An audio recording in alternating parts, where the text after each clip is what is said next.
I just...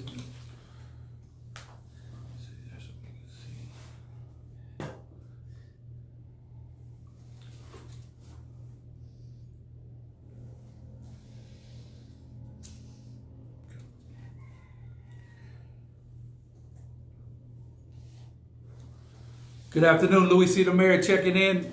Today we got a special guest, Superintendent Porter. Welcome to the show, sir. Thank you for coming. I know you've been under a lot of pressure like everybody else, and you're running 24/7, 365. So I thank you for coming out.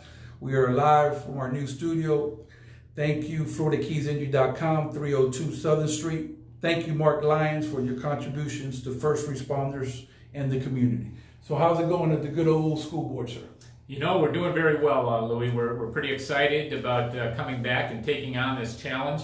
We were, of course, on spring break last week, so our principals just came back here on Monday and have hit the ground running, getting their schools ready to not receive kids, but to help their teachers learn how to deliver all of their instruction online. We're actually bringing teachers in tomorrow. That doesn't mean they're coming in physically. When I say bringing them in, many of them will be checking in remotely and online, getting their training. So they, again, will be getting kind of refresher courses, so to speak, on how to deliver instruction online for all students. And that's quite a challenge, pre-K through grade 12, how to use an online device to deliver that instruction. So teachers are going to get 4 days of training and preparation. And then on Wednesday, April 1st, we're going to launch our online learning program for all students in Monroe County. So April 1st, you fast and furious, ready to go launching that program off. Yep, and you know, that's going to start tomorrow at several sites where we're distributing devices for students who do not have them. That's a Chromebook, so they'll get a Chromebook device as well as a power cord so that they can access the content that they need to access. They can actually engage with their teacher in a video conference type of an arrangement.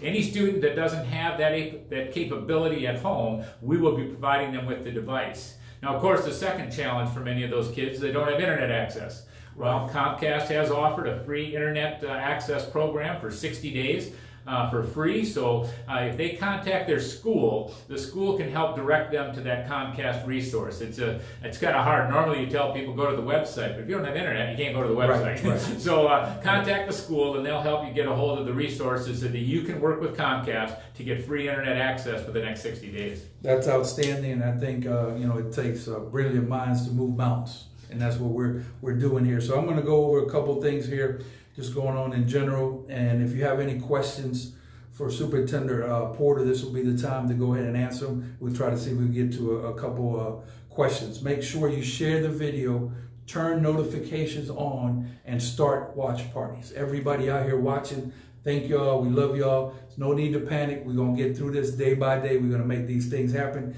And like I told y'all, we are the best people living to work through a disaster. We do it all the time in hurricanes, so we know how to do the fire drill. This is just a Category 6.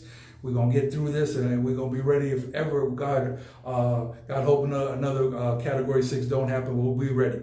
So right now, just a couple updates. Unfortunately, we have 8 confirmed cases. 7 were travel related, so that's the up-to-date information. Also, Dr. Burrows, 305-294-0011. 305-294-0011. Make sure you, if you have anything going on that you're not feeling well, call up and he'll be glad to see you with the staff there, Advanced Urgent Care. And for all the information, go to coronavirus.com. And that's basically what I got going on for this second. We're going to get to school board business right now. Let me see what else we got. And also to wrap up on Dr. Burrows, tests for the coronavirus are going to be administered by the federal guidelines. Also, Superintendent Porter, we talked about communication system, and you have one of the strongest communicating system, in Monroe County, the strongest in Monroe County, in my opinion. So thanks to Commissioner Billy Warlow and Principal Harry Russell, we've basically are working something out with you guys to get information out in case there's a major announcement needs to be made. Is that correct? You want to tell a little people about that? Yeah, we do. I think we have our schools, especially in the district as a whole, we have a pretty well-established communication system with our parents and our constituents, so to speak.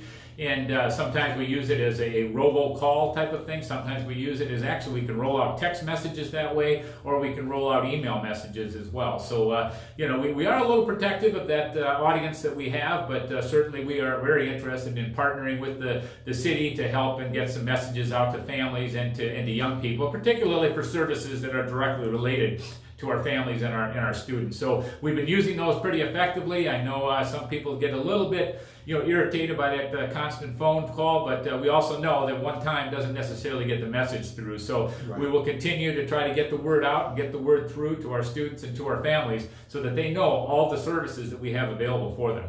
That is outstanding. And how many kids do we have in the school system, top to bottom, county-wide? Yep, slightly over 8,000 students. So come April 1st, we're trying to bring 8,000 students online so they can continue their education through an e-learning format. Okay, outstanding. Also, I'd like to ask you a question. What is the school board doing to make sure that kids graduate or proceed to the next grade level? All right, when we do roll out our e-learning program, we're actually going to do it Monday through Thursday. And so those extra Fridays, so to speak, that we're not using, we may use those to extend the school year for all students other than seniors. We are firmly committed to our seniors being done with their education at the end of May.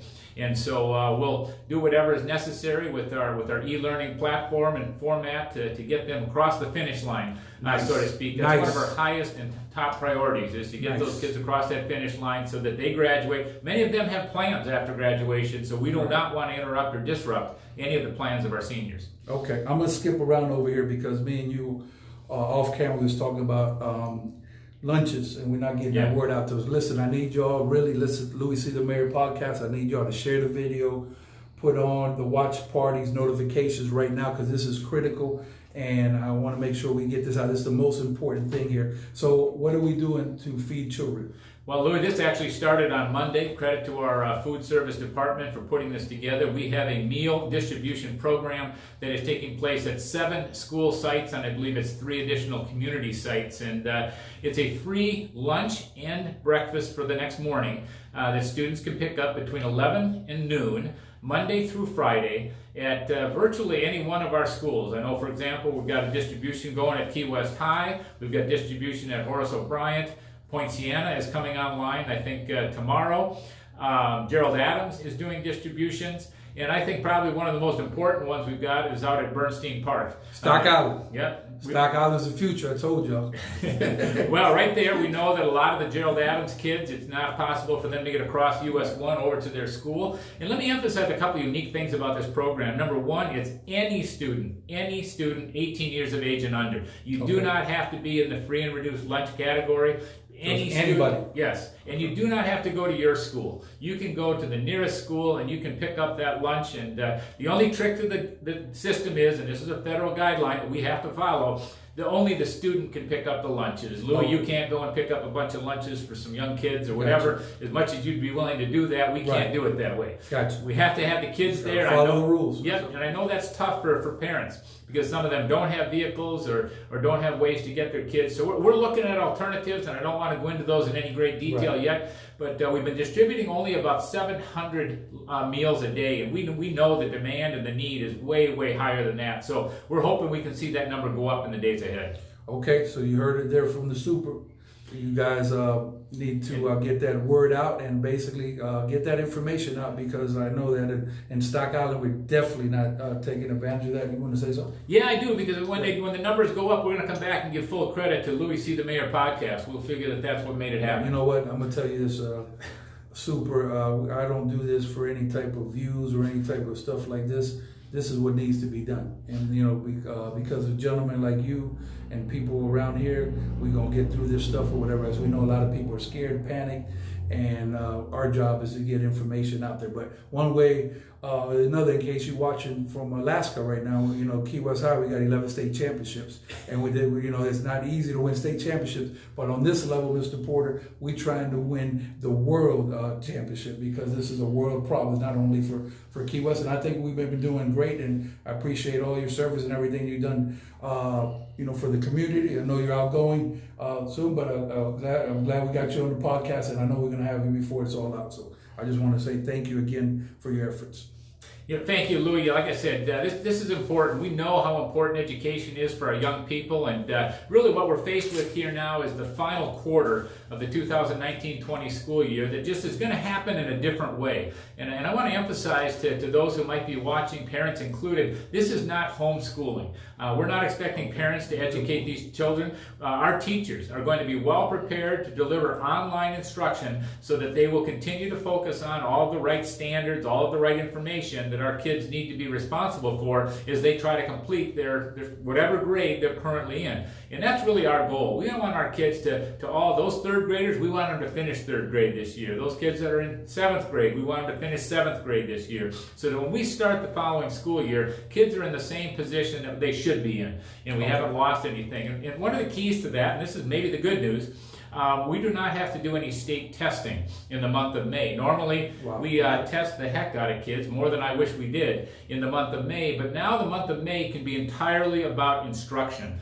So we really are confident that even though online learning might be a little bit different and might take a while to really become effective, we've got a whole additional month that normally we don't have that we get to educate kids. And so we're confident that we can get them where we need to get them by the end of the year. Thank you for that. Do you know what my opinion is on teachers? What is your opinion on teachers? I do not know, I guess, is my answer. Okay.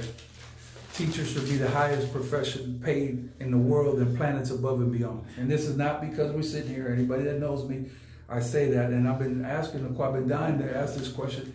How do you accomplish that worldwide? It's a complicated feat, I guess, but I mean, obviously you probably gonna agree, whatever, but I think these teachers are at the front lines and not, in what we got going on just in general, and these people need to be paid accordingly. So how is that accomplished? Just a question I want to know. Well, it's one that they're all waiting for me to answer because I do continue to kind of lead the negotiations for the school district, and unfortunately, we operate with limited revenue, limited resources. But so in many ways, Louie, I don't disagree with you. I think outstanding teachers are truly worth their weight in gold, and you couldn't overpay them. And I tell you what, there's a lot of them that are really have to be stepping up in the days and the weeks ahead, because this is not their normal mode of operation to do everything online, and yet they're stepping up already. I've already talked to parents who have had their classroom teacher reach out to them before we even start the process. They're already in contact with some of their kids. They care about them, they're concerned about them, and they're trying to help them get online and get started. And we're not scheduled to start this whole thing till April 1st.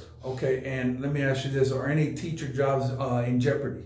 No, we're fully committed to keeping our employees fully compensated through the end of the school year. Okay. We're certainly hoping that our enrollment doesn't drop beyond that. That might be one of the things that could happen, but I don't believe there's anybody in a teaching position whose job is in jeopardy at all. As a matter of fact, we're working extremely hard, Louie, to make sure that all of our people can earn their full pay for the rest of the school year. And that's going to be a little challenging for bus drivers and bus aides if we're not running our buses, and our paraprofessionals and some other people, but we're committed to doing everything we can to keep them what I would call economically whole. But again, they got to earn that. We understand that too. I mean, we are stewards of the taxpayer dollars, and we will make sure that we are good stewards of that. But we also want to be good to our employees, and we've got some great ones. You all got my vote. Like I said, I hope that we get to that point. And I'm just not talking about teachers in Monroe County. I'm talking about everyone, because I think this is very important. And I take the teachers, a lot of teachers changed my life or whatever, and they make a big difference, and they need to be taken care of, point blank, to the point. And I think that it's going to happen one day, and right now we're going to get through this. Like I said, we're not going to panic. We're going to keep moving. Just to touch on a couple other things here, not school board related, we need donations of toilet paper and paper towels, because we still are struggling with that, and some people don't have it. They want to go get it, but this is just incredible that we're still dealing with this. So this is unfortunate. I want to give a shout out to Keys Energy. I don't know if you heard, they went ahead and suspended any type of disconnections for the people, which is great. So we appreciate your Keys Energy. Although I need you to pull up the numbers, the current numbers. And we have lifted restrictions on our entertainment sites. Where's the Party, Latinos Cayo West, so those sites are for entertainment, but in the current situation, we lifted, and we want to get information out. Like I want to just touch one more time real quick, because the new people keep coming in. I need y'all to turn notifications on.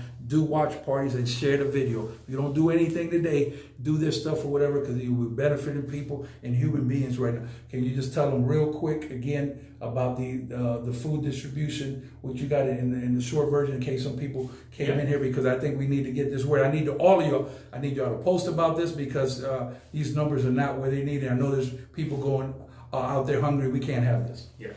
Again, thank you for the second opportunity. We have our Food Nutrition Services has a grab and go meal program where you can pick up a lunch and a breakfast. And again, it's taking place at virtually every school. And it happens from 11 to 12, Monday through Friday. The students must be 18 years of age or under. That's it. Do not have to be eligible for free and reduced lunch or anything like that. Any student 18 years of age or under can go to any school or our Bernstein Park site and can pick up a lunch and a breakfast. The only catch to the program is the student has to be there to pick it up. The adults cannot pick it up for them. But we're only been giving out 700 meals a day, and we know it for a fact that there are many, many more students and families who could benefit from this program. 1,400 we're going to do tomorrow based on what y'all do right now. Okay, so thank you, Mr. Porter, for that. Also, for my service industry people, Miller Lite has put together $1 million fund to help bartenders and service industry people that are out of work. So if you go to any Louie C. Rock platform, you'll see that on there. And this is solid. Thank you, Miller Lite. Also, we have not endorsed any GoFundMe accounts. We'll be very careful who you give money to. Make sure it's 100% legit, because in these times there's vultures and all kinds of people that come out, and we can't have that. Superintendent Porter, anything else that you want to talk about when we conclude here? Yeah, one other thing I do want to mention is I'm sure many people are aware we do have health clinics that are operated by AHEC in our schools, and we are keeping those open during this time. Now, they vary by days and hours in terms of the different school sites, so people would need to kind of check in at the school to find out what the days and the hours are, but there's some opportunity for some free medical care there as well, and we are going to keep those AHEC clinics going, although very carefully they do not treat patients with COVID-19 symptoms. Those have to be sent elsewhere, otherwise we're going to infect our buildings and so forth. So they need to be treated elsewhere, but we've got some different admission policies to get the people into the clinics, but in light of this contagious disease, but they are open for other kind of routine medical purposes. Outstanding, and you brought up a good point. What are we doing to make sure we have the cleanest schools in the country? Yeah, we have taken advantage of during the spring break when our buildings were empty. We used our contracted cleaning company to, quote, deep clean, our buildings, and we are very, very attentive to, even as we allow some of our staff members back into the building, we're telling them, be very careful. Go from the door to your room and back. We don't want you wandering around and so forth, because it's still possible that somebody could come down with this, who's been in our building, and then we're going to have to go back in and clean it again. And that's what we will do. And we are paying very close attention to surface cleaning, making sure that we are repeatedly cleaning surfaces and so forth. So we're doing all we can. But teachers are also going to be allowed to work from home and to work remotely, so they don't have to come into the school building. And again, we can contribute to this self-isolation effort. So even though we're running school, we'll be doing so in some pretty unusual and creative ways. So let me ask this, because I have people in Minnesota that work for the school system, and as early as last week,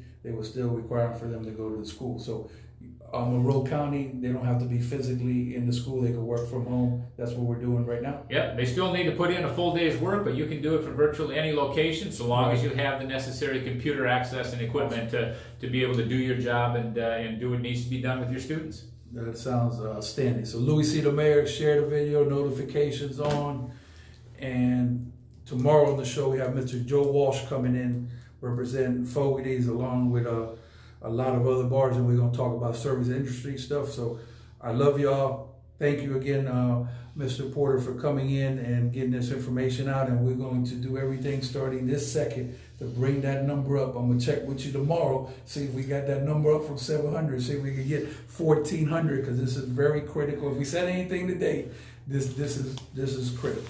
If you text me after 4 o'clock tomorrow, I'll have the new numbers for you. I'll text them to you if I don't hear from you. And hopefully they're going to be up over the 700. Like I said, 1,400 is the goal. On everything I love it on my name, we're going to get them numbers up tomorrow. We're going to start working on that right now. So thank you all. Louie C. the Mayor podcast. You can watch all the videos on youtube.com under Louie C. Rock. You can go to Where's the Party Key West. Latinos Cayo Hueso, and right here for the Keys Injury, we thank you for allowing the studio here. God bless, be safe, and be distant. Holla!